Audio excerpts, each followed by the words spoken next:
హరే కృష్ణ. కలియుగంలో మనకు రెండు కృష్ణ కథలు ఉన్నాయి.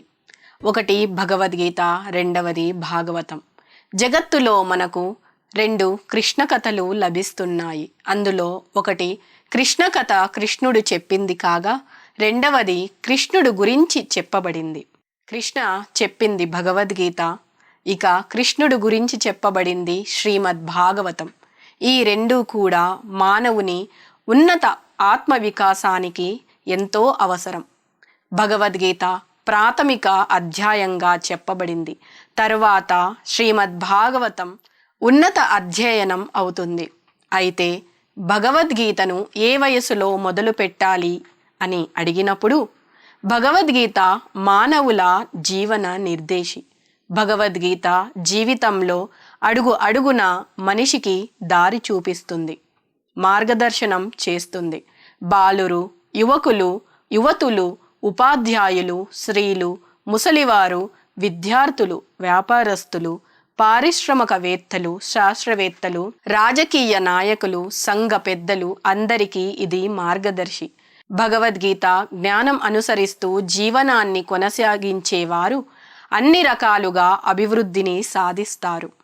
చిన్న వయస్సు నుండే మహాభారతం, భగవద్గీత గ్రంథాలను పరిచయం చేయాలి.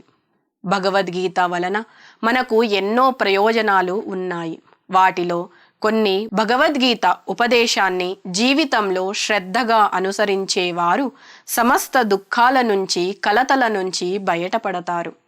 అంతేకాకుండా చివరకు అతని జన్మ ఆధ్యాత్మికమవుతుంది. భగవద్గీతను ఎవరైతే శ్రద్ధతో సావధానంగా నిత్యం పఠిస్తారో, శ్రీకృష్ణుని అనుగ్రహం వలన వారిపైన పూర్వపాప ఫలాలు ప్రభావాన్ని చూపించవు. మనిషి రోజు స్నానం చేయడం ద్వారా తనను శుభ్రంగా ఉంచుకోగలుగుతారు. కానీ పవిత్రమైన భగవద్గీత అనే గంగలో ఒక్కసారైనా స్నానం చేస్తే సంసారం మాలిని మొత్తం నశించిపోతుంది.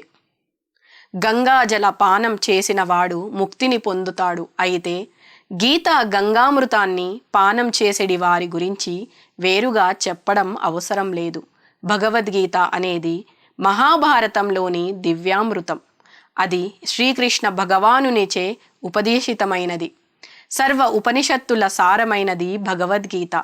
శ్రీకృష్ణుని నుంచి అర్జునుని ద్వారా అమృతమయమైన భగవద్గీత అనే క్షీరాన్ని పానం చేసేవారు శుద్ధ భక్తులు మరియు పండితులు. ఏకం శాస్త్రం దేవకీపుత్ర గీతం, ఏకో దేవో దేవకీపుత్ర ఏవ, ఏకో మంత్రస్తస్య నామాని యాని కర్మాప్యేకం తస్య దేవస్య సేవ. భగవద్గీత ఒక్కటే సమస్త ప్రపంచానికి సంబంధించి ఏకైక గ్రంథము కాక, సమస్త ప్రపంచానికి కృష్ణుడే భగవంతుడు. హరే కృష్ణ హరే కృష్ణ, కృష్ణ కృష్ణ హరే హరే, హరే రామ రామ రామ హరే హరే అనే కృష్ణనామమే ఏకైక మహామంత్రము. కృష్ణ సేవయే ఏకైక కర్మము. హరే కృష్ణ.